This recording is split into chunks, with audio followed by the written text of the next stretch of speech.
Bonjour à tous, c'est Christophe pour ma chaîne Operatifix. Alors aujourd'hui, on se retrouve pour un petit vlog rapide. En fait, c'est même pas vraiment un vlog, c'est pour vous parler un petit peu de ce que j'ai mis à jour sur la Tomstack A5 Pro. J'ai rajouté un écran tactile, tout simplement. C'est un écran MKS TFT 32. Alors, vous entendez, c'est du double face. En fait, je l'ai collé vite fait pour l'instant avant de faire une patte. Alors, je vais vous montrer vite fait à quoi ça ressemble. En fait, c'est un simple écran tactile MKS. Il a dans un petit boîtier imprimé là. Vous voyez, c'est un écran MKS standard qu'on trouve sur les imprimantes 3D. En fait, je l'avais en stock dans un carton, ça fait un moment que je l'avais. Celui-là, c'est un des écrans qui me restait d'une vieille machine que j'avais acheté il y a 4-5 ans, je crois. Et du coup, en fait, je l'ai gardé et je me suis dit, tiens, mais attends, je me souviens que MKS avait sorti un. C'est un firmware en fait, parce que ces écrans-là sont autonomes. Ils ont leur propre processeur 32 bits ici, ils ont un lecteur de carte SD, clé USB. Et en fait, ces écrans, il suffit juste de mettre un câble comme ça, auxiliaire. Alors, c'est un 2 par 4. En fait, c'est un 2 comme ça, et en fait, il y a 8 trous. Et ce genre de rallonge-là, vous les trouvez sur AliExpress. En fait, il y en a qui sont fournis avec, mais de base, ils sont super courts. Du coup, moi, je l'avais acheté sur AliExpress, celui-ci, là, il fait 60 cm. Et ce qui se passe, c'est qu'en fait, je l'ai fait passer dans le profilet et il va jusqu'à la carte mère. Et sur la carte mère derrière, on a la sortie auxiliaire, la carte mère d'origine de la Tomstack. Et la sortie auxiliaire, vous pouvez monter ce genre de câble. Du coup, vous avez juste à brancher ce câble, le brancher sur l'écran, ici, sur la sortie qui est ici. Et ensuite, vous téléchargerez, alors le firmware, je vous le mettrai dans la description. J'ai créé mon firmware, en fait, j'ai créé mes petits boutons, parce qu'en fait, il y a un firmware qui existait déjà, mais j'ai créé mes boutons avec le thème de couleur de la Atomstack A5 Pro. En fait, là, je vais vous montrer, je vais l'allumer, et vous allez voir à quoi ça ressemble. En fait, ça boot, du coup. Voilà, j'ai fait mon petit écran, petit thème sympa. Et en fait, là, j'ai colorié toutes les. Enfin, j'ai fait tout mon thème de boutons. J'ai rajouté des boutons, en fait, des logos qu'il n'y avait pas. J'ai dessiné certaines parties. Genre ici, par exemple, le fichier pour les icônes, enfin pour les fichiers, il ressemblait pas à ça. Là, vous cliquez, en fait, c'est pour aller chercher les fichiers. Ben là, j'ai pas mis la clé USB. Du coup, ça va être l'occasion de vous montrer que là, en fait, ça, c'est une clé USB.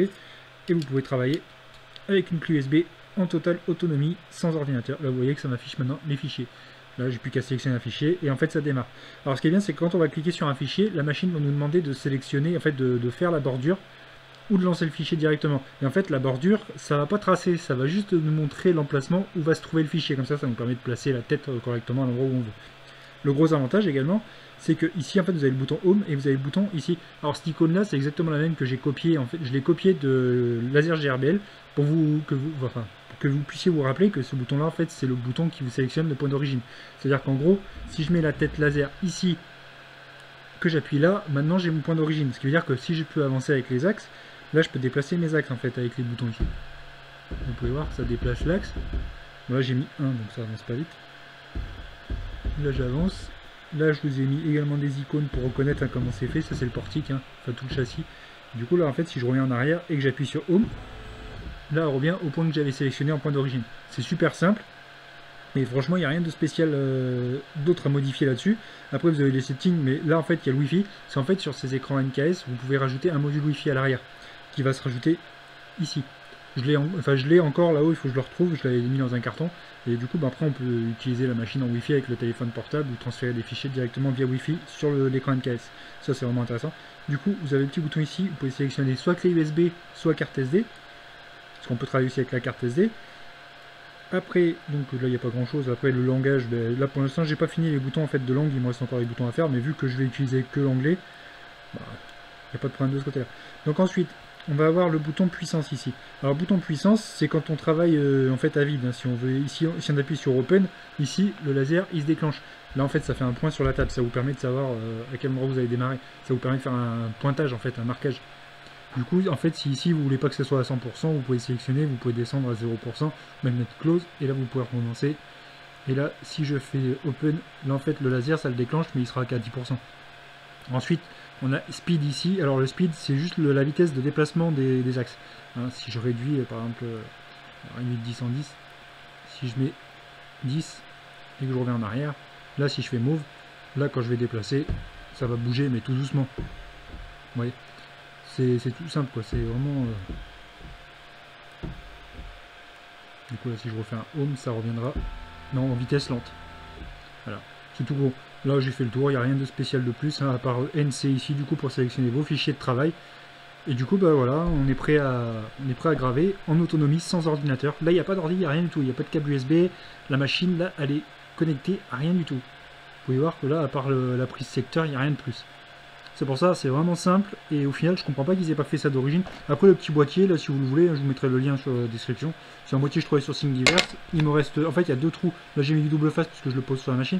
Mais en fait, il y a 2 trous à l'arrière qui permettent de le fixer sur les profilés. Là, on peut faire une patte à l'avant. Et si jamais on veut le mettre comme ça, en fait, à l'avant, on peut le mettre comme ça, quoi. Donc voilà. Donc tout ça, je vous en reparlerai plus en détail dans la partie 2 de ma vidéo. C'était juste un vlog pour vous présenter vite fait ça. Parce que je l'ai posté sur le groupe officiel d'Atomstack et je me suis rendu compte qu'il y a beaucoup de gens que ça intéresse. Donc là, je vous montre comment ça fonctionne. Et dans la partie 2, je vous montrerai comment le flasher, c'est pas compliqué. Il y a juste à brancher l'écran. Et en fait, mon firmware, vous le mettez sur une carte micro SD, enfin une carte SD standard. Vous mettez la carte SD, vous rebootez l'écran et ça va se flasher automatiquement. Votre écran sera prêt et il n'y aura rien de plus à faire, hein. La carte mère est déjà préparée, elle fonctionne avec. Parce qu'en fait, c'est juste des G-codes qui sont envoyés à la carte mère. Ce qui fait qu'en fait, l'écran fonctionne comme si c'était un ordinateur. Et du coup, il n'y a rien de spécial, le langage est directement compris par la carte mère d'origine. Donc voilà. Donc c'était Christophe pour NeoProDFX, hein, et puis j'espère que cette petite modification vous donnera envie d'acheter une Atomstack, parce que franchement, Atomstack fonctionne d'origine. J'ai regardé, il y a des cartes mères de d'autres machines. Qu'est-ce qu'on avait d'autre? Il y a tout ce qui est les Arthur, c'est mort. Les cartes mères, elles n'ont pas la sortie auxiliaire, donc du coup, la Atomstack est une très bonne machine pour ça. Voilà. C'est un petit vlog vite fait, j'espère que ça vous intéressera, hein, et ça vous montrera qu'au final, cette machine-là peut valoir le coup. J'ai commencé à graver pas mal de choses, hein, je vais vous en reparler dans la partie 2 de la vidéo qui sortira la semaine prochaine. Parce que j'ai encore pas mal de choses à faire, là j'ai des miroirs à graver, j'ai pas mal de petites choses à graver, donc c'est Christophe pour NeoProDFX, à bientôt.